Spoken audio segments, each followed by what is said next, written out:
Their soul now devours the waters of time.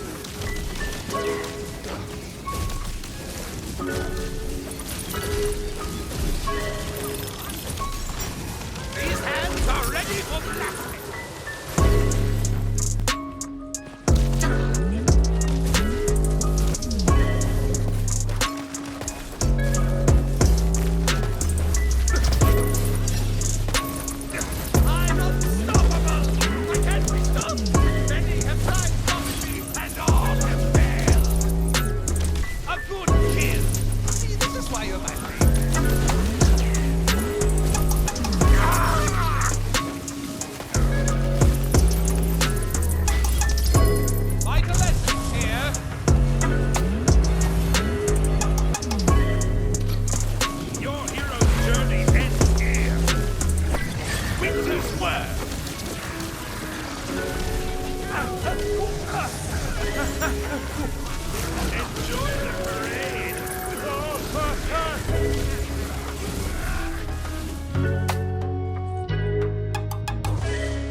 Hello everyone, hope you're all having a wonderful day. Keegan from the Poke2 here, and today we are going to be going over what I think is not the best, but what is one of the laziest goddamn builds you can do in Tiny Tina's Wonderland. It's a companion build, and it is basically a dark magic companion build, as you would have seen start laying out a lot of dark magic damage. It's very, very good for chaos chambers, just absolutely good for mobbing. It's fantastic taking out the mobs, and it is pretty good on bosses, but again, this is all to do with your companions doing as much damage, so sometimes the companions don't want to aim all at the one target that you want them to, so sometimes it can feel a little lackluster than others. But let's just go over what the weapons, basically, the weapons that I am using for this build. Basically, anything that spawns multi-headed hydras. Basically, you can get weapons that spawn just a normal hydra companion. So obviously we'll reload this one here. As you can see, it's just a single-headed hydra companion. They're good, but hey, 3 heads are better than 1, right? 3 heads are better than 1. We want the multi-headed hydras. These are pretty good. Also, the pixies, I think the pixies are going to be very, very good for this build, because previously I did have just a companion build, trying to get a lot of companions out with Faithful Thralls and do a lot of damage myself, a lot of damage companions. But then I got a class mod, and that kind of changed the way I built this, and it kind of made it more of a lazier, just throw your weapons out, get a lot of companions out, pop your action skill to work with your enchant, and then use Buffmeister. That's basically it. But yeah, so basically we want the multi-headed hydras. The multi-headed hydras do, you know, way more damage, because you can have 6 of these out at a time, I think. So you got 1, 2, 3, 4, 5, and 6. And then the first one's going to kind of like go away in a second. There you go, it's gone already. But yeah, you can get 6 of these out, and obviously 6 times 3, 18. You're going to have 18 heads, opposed to if you just had the single-headed hydras, you're only going to get 6 heads out. So 6 turrets versus 8 little mini turrets. I think I want the 18 little mini turrets. Regard this weapon. This weapon is just the single one. I'm going to put the just the shotgun back on for explanation purposes. But really all I'm using is the Theodore pistol, and then this Theodore SMG heirloom of the champion. Again, they both spawn multi-headed hydras. But of course the pistols reload quicker, so you can kind of get the hydras out faster with the pistol. Again, the easiest way to do this is hold down R trigger and press square if you're on console. It's just so brain dead. It really is. You can just hold down R2, keep spamming square, keep spawning those hydras. It is just nuts. But yeah, obviously the pistol spawns the hydras quicker, And also the reason I switched back to the SMG is I cannot get this enchant, while action skill is active, increase companion damage, on the Buffmeister to save my life. So I gotta do a bit of switching around to get this to work. If I did have this enchant on the Buffmeister, I wouldn't have to worry about switching SMG. I'd probably use the pistol all the time. So I'm pretty sure the Hydras that spawn from the weapons scale off gun damage. Again, correct me if I'm wrong. I don't know too much on that. I'm pretty sure the ones that come from your Dark Hydra ability scale off spell damage. I'm not 100% sure on that. Please, if you do know that, please correct me if I'm wrong. But yeah, otherwise I would be using the pistol all the time. So yeah, basically just the SMG and the pistol, they're some of the strongest weapon classes in the game. The shotguns kind of feel kind of doo-doo, like for real. I don't know why the shotguns just don't feel that great. But I do obviously still have the shotgun that spawns multi-headed Hydras. But I will barely ever use the shotgun. I think if if I had the enchant on the Buffmeister, I'd only use the pistol, and then occasionally switch to SMG if I was starting to run out of bullets. For the melee weapon, we do just have the Jack Snake Stick of the Crusher, which is fantastic because you can melee enemies. It spawns more Hydra companions that deal melee damage. Again, it's okay if you want to get more Hydras out. But another reason I like using this melee weapon is its ancient ability. Melee attacks restore 5% of your action skill cooldown, and we're going to want to be trying using our action skill as much as possible with the enchants that we are running. We also have for the shield, I am running the Umbral Master Rune. I think it's pretty self-explanatory that you'd want this for a companion build because the rune just increases companion damage by flat 25%. Amazing, awesome, very, very good for a companion build. And then the enchant I have on there is why action skill is active, increase dark magic damage. That is, goes well with the dark magic companion build that we are doing. They friggin' slap so hard. This is why we want our action skill out as much as possible. Again, that's where the melee weapon comes in. If you got enemies close to you, got nothing better to do, hit them with the melee weapon, get your action skill back, especially if it's on cooldown. Now, the class mod this build is kind of a little dependent on this class mod. So, I mean, if you don't have this class mod, I'm not sure if it would work. It does work without the class mod. Don't get me wrong, I was using this before I found this and it was still pretty strong. This just makes it so much more stronger. And that is the Cultist Scarlet's Claw of the Hail Ox. All companion damage is converted into dark magic damage. Enemies damaged by your companions take 20% increased dark magic damage for 6 seconds. So the more you're killing enemies, the more you're damaging with your dark magic spells that your companions are doing. You don't have to do anything. They're just going to do more damage. It is kind of nuts. The necklace we're running is the Undying Frenzied Wrath of Affection. I would obviously like this with dark magic damage, not frost.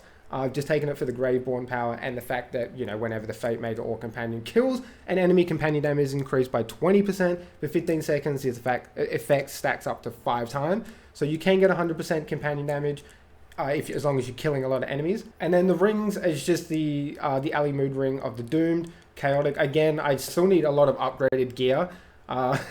This game hates me. This game friggin' hates me with RNG. But yeah, I do have 2 of these, so obviously when my ward is not full, I'm going to be getting, the effects are increased by 100%, so I'm already going to get 30% companion damage when my ward is not full, and I'm going to get basically another 34% companion damage, so 64% companion damage while my ward is not full. Kind of nutty. Again, the other stats on there aren't that great. They could be better. Pistol critical hit damage, not bad. SMG magazine size, not bad. Action skill cooldown rate, actually very good because, again, we want to use action skill all the time, always putting it on cooldown. And pistol magazine side. And then obviously we do have the spell that we will be using. Now I have been testing whether getting a lot of Hydras out or getting a lot of companions out with the companion spells is better. No, I feel like using the Buffmeister because it buffs the dark magic damage that your companions are now doing. You instantly see the damage increase when you have like all 9-10 of your companions out. And then you pop a Buffmeister. Things just get nuked. It is so good for crowd control. I cannot stress that. But yeah, so obviously we have the Buffmeister where action skill is active, increase elemental damage by 35%. That's our enchant. Again, I would like it to have the companion damage. Can't seem to friggin' get it, man. I do not know why. This one is the Kijao and Zap, so obviously I'm moving a lot faster, which is really good. To also know when the Buffmeister runs out, so when I stop getting that speed buff, I instantly repop it again as long as there's enough enemies around, or I might save it until like the next big mob comes out. But yeah, this is insane. This is very crucial to the build as well. So this, the Buffmeister and the class mod are kind of the two things that make this whole build gel together. Because obviously Buffmeisters are buffing the dark magic damage. This is changing all the companion damage to dark magic damage. And then, you know, we're trying to throw out as many companions with our... I get as many companions out with our weapons by throwing them, and they basically all just do dark magic damage as well. As you can see, they're all turning red because they're all going to be dealing dark magic damage. Now, let's get into the skills. Now, I have a few suggestions and a few other things you guys can try out. Obviously, first of all, you can probably see I'm not taking medicinal mushroom. I do play a lot with friends, so they can always pick my newbie ass up when I do go down. So I feel like I have just taken medicinal mushroom out. But, I mean, if you're playing solo, I would 100% recommend you put that in. Although you do, as long as there's a lot of enemies around, this build just destroys enemies anyway. So you kind of get up pretty quick. But if you do want the extra survivability, medicinal mushroom would be the one you take. And then obviously you'd probably take Reaper of Bones. And I'll explain this a little bit more when we get into why we're using Blizzard. Now obviously we're going to take Faithful Thralls. You know, it's going to be increasing damage dealt for every companion. Now we're not really doing the damage, but still it's very, very nice skill to have. And obviously the companion respawn rate is fantastic for when your companions do go down. Now we obviously have 2 in Essence Drain. Kill skill spell cooldown rate is increased for duration. That it's just kind of nice if we can get a Buffmeister up more frequently, and we can use it more frequently. Always good. Now we have maxed out Dark Pact, because we want to do as much dark magic damage as possible. And obviously Harvest kill skill can companion damage deal bonus dark magic damage for a duration. This effect can stack. Now the magic word here is bonus dark magic damage. I'm pretty sure this stacks on top of the dark magic damage that our companions are already like pumping out. So that is very, very, very nice. Obviously we're going to take Dark Hydra, kill skill, chance to summon a Dark Hydra companion, dealing dark magic ability damage. We will come back to that in a minute. Ability damage is another really, really key word to nearby enemies for a duration. So we all know how Dark Hydra works. One thing I will know, I'm pretty sure there's a bug that even though if you increase the Dark Hydra series, what we've capped it out at 3 for 3, you can only get 3 of the Dark Hydras out from that skill. So if you are stacking more points in there, and you've got like 4 or 5, you're not going to get 4 or 5 Dark Hydras out, so maybe take a few points out of there and spend it on something else. I'm pretty sure you can only get 3, I'm not sure if that's been fixed. But yeah, there's no point stacking extra points here. If you do have, you only need 3, so if you got more than 3, take the points out, put them somewhere else. It's going to be more beneficial to you. Then we also got Stay in the Stall. I haven't put too many in here, I've only put 1, I think. The Fatemaker's spells deal bonus dark magic damage. Current effect, bonus dark magic damage 12%. Again, just doing a little bit of extra bonus dark magic damage because we're running dark magic damage on the companions. Now we also have Punishment here. I love this, man. The Demi-Lich's Hellish Blast hits like a friggin' truck. It just literally hits like a truck. So the fact that you can get him to, there's a chance that he can cast it again after he casts his Hellish Blast. Too good not to take. We got Ascension here, kill skill, maximum health, spell damage increase for a long duration. This is fantastic for survivability. Again, not doing a bunch of spell damage. I think that's going to stack with the Dark Hydras, I'm not sure. We got Lord of Edges, Fatemaker gains, increased damage dealt, damage reduction to lower his health. Again, really good for survivability, just extra damage there. Blast Graph, now I do think I need to take this out. Correct me if I'm wrong, this is not really working because I'm using Buffmeister. Maybe I do need to take the points out of Blast Graph and just stack them all into Stain of the Soul. I'm not 100% sure. Maybe you guys can help me with that one. But I have obviously put the points in the Blast Graph just to get down to the capstone. Now obviously Blast Graph is whenever the Fatemaker deals spell damage. There's also a chance he will create an elemental explosion, dealing ability damage of the spell's elemental type to nearby enemies. Really, really cool. This is Moham's Blessing. Basically, casting a spell automatically activates all the Fatemaker's kill skills. Now, this is fantastic because obviously as soon as we cast a spell, we get Ascension activated because it's kill skill, Dark Hydras, Harvest, and Essence Drain. It is fantastic. It's super good because now we get increased spell cooldown. We get more survivability, Hydras, and now our companions are going to deal bonus dark magic damage, which is exactly what we want. Now, moving over to the Spore Warden tree, we do have Kindred Heart, obviously fantastic for the companion build, companion health and companion damage is increased. And then we obviously have the affinity. Now this is pretty cool because ability damage is increased. Now if you remember, the Dark Hydras, they're dark magic, they deal dark magic ability damage. So now we're buffing our Dark Hydra's dark magic ability damage with the affinity skill, which is fantastic. We got bullseye here. We got a gun critical hit chance is increased and companion critical hit chance is increased. Just fantastic. Just a flat out critical hit chance buff. And then we also have Thrill of the Hunt, which these two kind of gel really well together because now gun critical hits grant increased companion damage for duration, 9%, can get 10 sacks. They last for 10 seconds. That means you can get 90% extra companion damage. It is just so insane. Pretty sure the the Hydra that you spawn from your weapon scaled off gun damage. So I think they also get the gun critical hits for the Thrill of the Hunt because I've seen it go up by itself and I have not been hitting the crit. So I'm assuming that when you throw the guns out and they spawn into a Hydra, they can also get the Thrill of the Hunt stacks for you, which is kind of nuts because then they're just buffing themselves, literally. And the reason why we have taken Blizzard, now again, if you're playing by yourself, I'd highly recommend maybe Reaper of Bones if you find you're going down a little bit too often, because it does give you more survivability. The reason I'm taking Blizzard is because it's more of the brain dead build. This, you actually have to shoot people and try and get Reaper of Bones to stay out for as long as possible, because that's what we want. We want our action skill out as much as possible and for as long as possible. And that's what Blizzard is going to do. It stays out for 16 seconds all the time. I don't have to do anything.